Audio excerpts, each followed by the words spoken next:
Chuck Schumer announcing that the text of the infrastructure bill is now complete. More on what's next in just a moment. But first, I want to talk about one of President Trump's greatest accomplishments with our next guest. That was changing the face of the federal judiciary by appointing over 200 pro-Constitution federal judges to the bench. So, of course, the Biden regime has quickly tried to destroy the Trump judicial legacy, managing to get 8 federal judges confirmed since taking office, the most within a 6-month period since the Nixon administration. But there are signs their effort is slowing, and of course, we still have the Trump legacy intact on the big one. The Supreme Court here to discuss all of that. A member of the Senate Judiciary Committee, Tennessee Senator Marsha Blackburn. Senator, let's start with the judges. It was such a big part of what President Trump managed to get done, and you were right at the heart of it there on the Judiciary Committee. What do you make of the Biden effort so far to turn that around, and what's next with that? Are they going to kind of continue to go at this pace, or can we be confident that actually you can put a spanner in the works, or we can slow them down somehow? Yes, you know, they are very aggressively going after filling positions on the court or encouraging retirements and filling those positions. But Steve, what we know is that their goal is to fundamentally change this country. In order to do that, they need activist judges that are on the court that are going to sign off on what they want to do. Mandates for vaccines and lockdowns, calling into question what the states are doing, making D.C. a state, federalizing elections. All of these far left socialist policies that they're trying to implement will be challenged in the court. So they are trying to get as many leftist activist judges as they possibly can on that court as quickly as they can. Our job is to stop them from doing that. Are you able to slow it down? Sure. I mean, obviously, the answer to this, as so many other things, is win back control of the Senate, right? In 2022. But short of that, even before that, are you able to slow it down, if not completely stop them? Yes.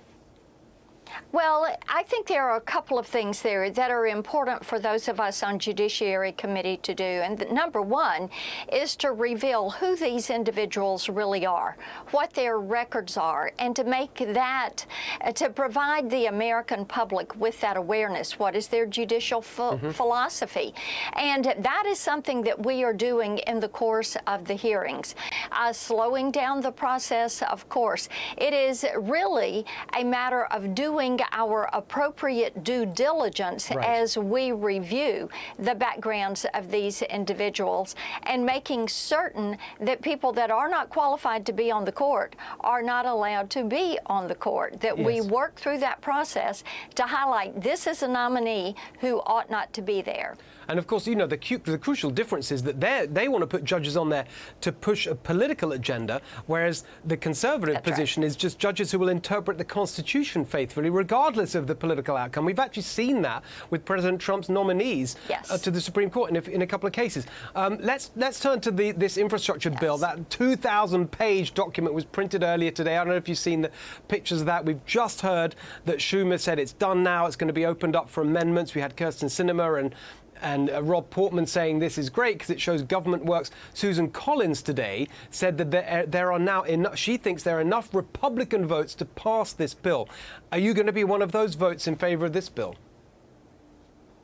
Well, we would look forward to being able to read the bill, and we're pleased that we're finally at the amendment process. I do have a couple of amendments I think would be very appropriate.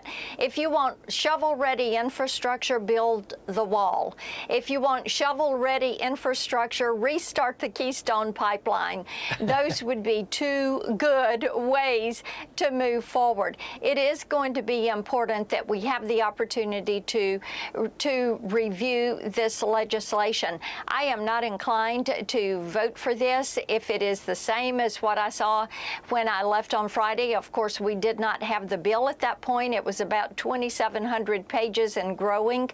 But what we know is most Tennesseans are just like me in that they are very pro-infrastructure when it comes to roads and rails and rivers and runways and broadband, high-speed internet.